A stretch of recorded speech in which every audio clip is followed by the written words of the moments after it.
All right, welcome back to a brand new video of the Targeted Individual Program, Targeted Individual Experience. Now, again, I want to show you guys what I talk about whenever I'm not here, how this place would look. And I try to clean up as much as I can.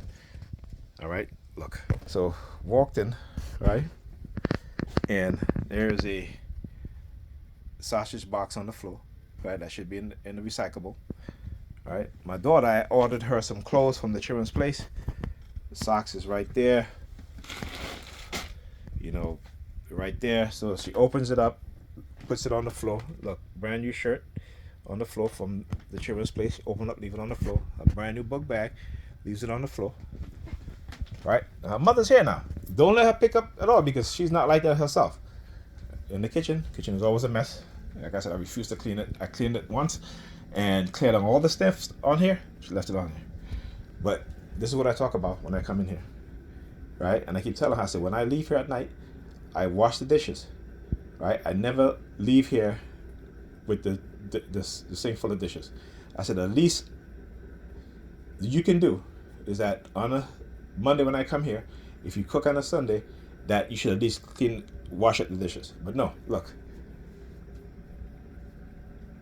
Right? This is what but yet, like I said, this is what happens. She doesn't like to clean, therefore our kids don't pick up after themselves. When I'm here, the living room is clean. Now, I was here last week, right? One day I wasn't here last week. And I came, and my door was messy.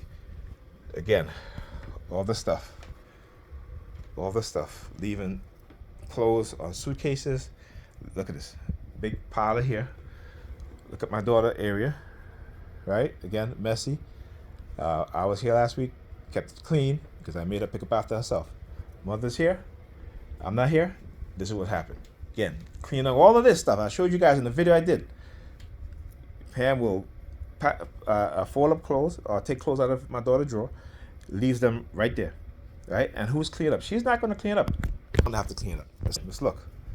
Right? None of this was here. Last week when I was here, when I spent the 4 days here at night. None of this stuff. Okay? None of this stuff. Right? Go home for the weekend. This is what happens. Look at my son. Socks all over the floor. Look. Right? I made him clean up all of this stuff. Okay, his computer desk. Again, this is what happens. He does not care because she herself don't like to clean and will make a mess. And I keep telling her years and years, listen, you don't like to clean, stop making a mess. Same thing.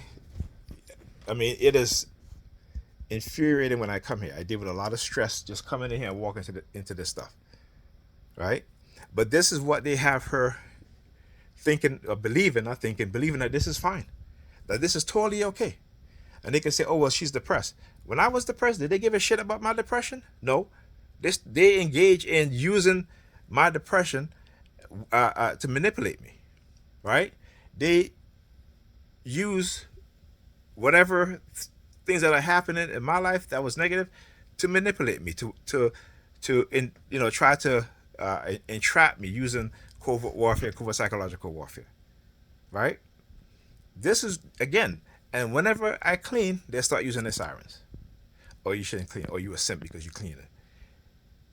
If I accept this, which I don't, even though I'm here, but like I said, I don't, this is why I say what I say to her, which they don't want me to say anything to her at all, because the minute I confront her on this, they start using their sirens. This is what I'm talking about when I talk about how they have manipulated black women, right, into believing that this is okay. And because she could say, oh, well, I'm depressed. Well, how long? She's been, from the time I met her, right, she's always depressed. I try to help her.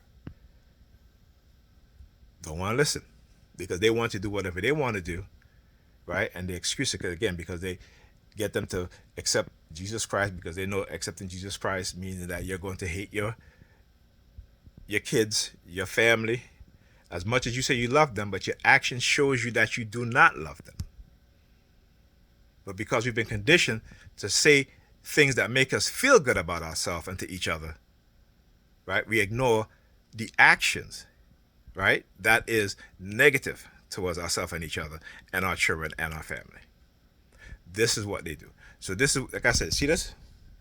That means family. That means life. That means your love of family, your love of life. Right? That cross that they wear around their neck represents death. The death of family, the death of themselves, talking about their mind, right? And the death of each other. We are a dead people, meaning that because we've accepted this indoctrination, we pass it on to our children, we have a dead mind. Right? That look for others to come and save us instead of looking within ourselves.